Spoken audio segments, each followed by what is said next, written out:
जय हिंद। देखिए इस वीडियो में समझते हैं संभोग करते समय महिला के अंदर उत्तेजना क्यों आता है और कैसे आता है। तो सबसे पहला चीज़ समझिए, जब मेल और फीमेल आपस में संभोग करते हैं तो पुरुष और महिला दोनों के अंदर क्या होता है, उत्तेजना आता है। अब उत्तेजना कहाँ आता है, तो आनंद को प्राप्त करने के लिए। जैसे आप कोई भी अगर काम करते हैं, अगर आपको काम में मन लगता है तो काम को क्या करते हैं, अच्छे से करते हैं। लेकिन अगर आपको काम में मन नहीं लगेगा तो आपका काम अच्छे से नहीं होता। उसी तरह से जब मेल और फीमेल आपस में संभोग करते हैं तब उत्तेजना आता है। उत्तेजना कहाँ आता है, तो आनंद को प्राप्त करने के लिए। लेकिन कहाँ से आता है, इसके विषय में समझते हैं। अब ध्यान समझिएगा, इसे हम बोलते हैं फीमेल का जननांग होता है। अब जननांग में कई चीज़ जब मिलते हैं तब क्या होता है, जननांग का निर्माण होता है। जैसे पुरुष में क्या होता है, तो पेनिस होता है, टेस्टिस होता है, सामान्य वेसिकल होता है और प्रोस्टेट ग्लैंड होता है। उसी तरह से महिलाओं में कई चीज़ मिलता है तब क्या होता है, तो जननांग का निर्माण होता है। अब क्या क्या होता है उसके विषय में समझते हैं। अब समझिए, जो फीमेल का बाहरी जननांग होता है ना, इसका बनावट हमारे ओंठ का बनावट एक जैसा होता है। कैसे होता है समझिएगा। इसे हम क्या बोलते हैं, इसे हम बोलते हैं मोंस भविष्य, यानी क्या होता है, हेयर होता है। यानी वेजाइना के सबसे ऊपर वाले भाग पे क्या होता है, तो मोंस भविष्य यानी हेयर, यानी बाल पाए जाते हैं। उसी तरह से हमारे ओंठ के सबसे ऊपर वाले भाग पे क्या होता है, ये बाल पाया जाता है। उसके बाद क्या होता है, इसे हम बोलते हैं लेबिया मेजोरा, यानी ये मोटा वाला भाग हो गया लेबिया मेजोरा, जिस तरह से हमारा ओंठ का नीचे वाला क्या हो गया, मोटा हो गया। उसी तरह से वेजाइना के ऊपर का जो मोटा वाला भाग होता है इसे हम लेबिया मेजोरा बोलते हैं। उसके नीचे पतला वाला इसे हम लेबिया माइनोरा बोलते हैं। और हई जोन गोल का इसे हम क्या बोलते हैं, तो क्लाइटोरिस बोलते हैं। उसके बाद हई जोन गोल का दिखाई दे रहा है इसे हम यूरेथ्रा, यानी यूरिन इसी के माध्यम से पास होता है। और इस पूरे एरिया को हम क्या बोलते हैं, तो वेजाइना बोलते हैं। और हई जोन छोटे गोल का इसे हम क्या बोलते हैं, तो वेजाइना का ओपनिंग द्वार बोलते हैं।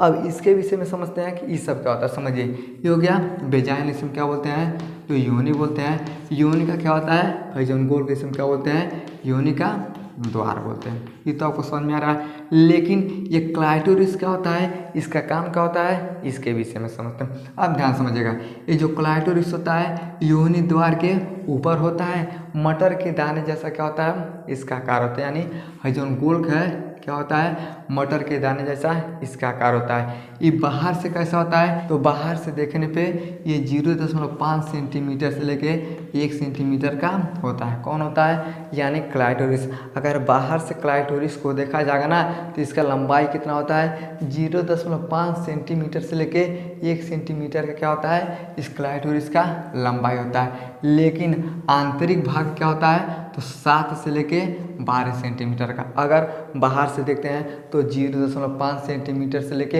1 सेंटीमीटर क्या होता है, इस मटर के दाने का लंबाई और चौड़ाई होता है।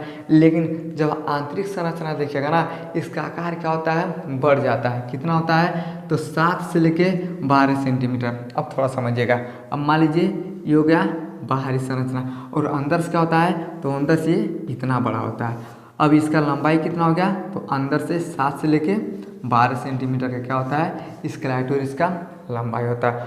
अब समझिएगा, महिला में क्लाइटोरिस को हम क्या बोलते हैं, तो लिंग बोलते हैं। अब आप कहिएगा कि महिलाओं में क्या लिंग होता है, कौन होता है, यही जो क्लाइटोरिस होता है महिलाओं में क्या होता है, इसे हम लिंग बोलते हैं। जिस तरह से पुरुष के अंदर लिंग होता है, उसी तरह से महिला के वेजाइना के अंदर ये जो ऊपर स्थित होता है इसे हम क्लाइटोरिस बोलते हैं। और इसी क्लाइटोरिस को हम क्या बोलते हैं, तो महिला का लिंग बोलते हैं। अब इसका काम क्या होता है, उत्तेजना का मुख्य काम होता है। अब जैसे मेल और फीमेल संभोग करते हैं ना, तो यही जो क्लाइटोरिस होता है यही क्या करता है, उत्तेजना का सबसे मुख्य भूमिका निभाता है।